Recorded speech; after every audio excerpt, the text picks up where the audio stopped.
नमस्कार विद्यार्थी मित्रांनो, स्वागत आहे तुमचं आपल्या स्टडी फ्लो अपडेट्स या यूट्यूब चॅनलवर। मित्रांनो, जर तुम्ही MMRDA म्हणजेच मुंबई महानगर प्रदेश विकास प्राधिकरणाच्या सहाय्यक अभियंता म्हणजेच असिस्टंट इंजिनियर पदासाठी परीक्षा दिली असेल तर आजची बातमी तुमच्यासाठी खूप महत्त्वाची आहे।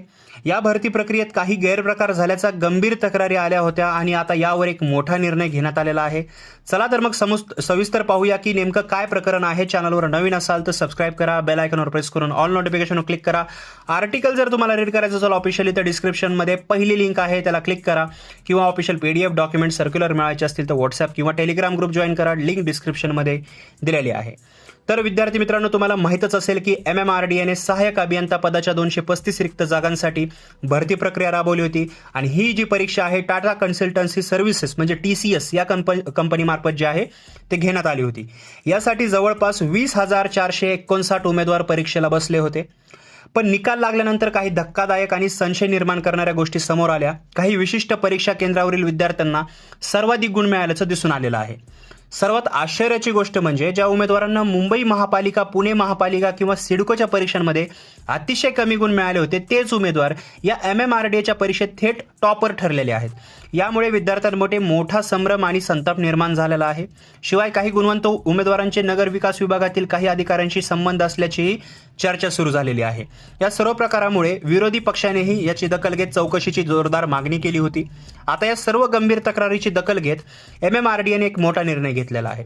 या संपूर्ण भरती प्रक्रियेची सखोल चौकशी करण्यासाठी एक त्रिसदस्यीय उच्चस्तरीय समिती जी आहे ती स्थापन करण्यात आलेली आहे। या समितीचे अध्यक्ष कोण आहेत तर बघा, राज्याचे माजी मुख्य सचिव जॉनी जोसेफ यांच्या अध्यक्षतेखाली ही समिती काम करेल। तसेच IIT मुंबईचे प्राध्यापक डॉक्टर श्यामप्रसाद करगडे आणि दासका सत्यनारायण मूर्ती हे या समितीत सदस्य म्हणून असणार आहेत। आता भरतीचं पुढं काय होणार आहे, तुमच्या मनात साहजिकच प्रश्न आला असेल की काय होईल। तर मित्रांनो, जोपर्यंत या समितीची चौकशी पूर्ण होत नाही तोपर्यंत ही भरती प्रक्रिया पूर्णपणे थांबवण्यात आलेली आहे। चौकशीसाठी समितीला कोणतीही विशिष्ट मुदत दिलेली नाहीये, पण समितीचा अंतिम अहवाल प्राप्त झाल्यानंतरच आणि त्यातील निष्कर्षांच्या आधारे पुढील निर्णय जो आहे तो घेतला जाईल, जसे MMRDAने स्पष्ट केलेले आहे।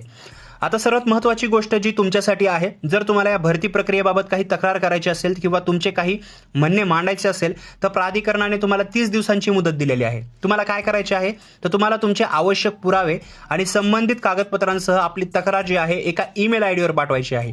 ही ईमेल आयडी काय आहे तर बघा, vacancy@mailmmrda.maharashtra.gov.in ही मेल आयडी आहे।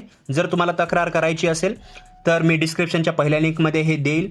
सबळ पुरावे तुमच्याकडे असतील तर हा मार्ग तुम्ही नक्की अवलंबावा, तर तुम्हाला जर काही डाऊट असेल तर मित्रांनो, ही होती आजची सर्वात मोठी अपडेट। आपण आशा करूया की यातून योग्य तो न्याय मिळेल आणि पात्र विद्यार्थ्यांचे नुकसान होणार नाही। या प्रक्रियेत पुढे जे काही नवीन अपडेट्स येतील मी तुमच्यापर्यंत नक्की पोहोचवेन। तोपर्यंत अजिबात खचून जाऊ नका।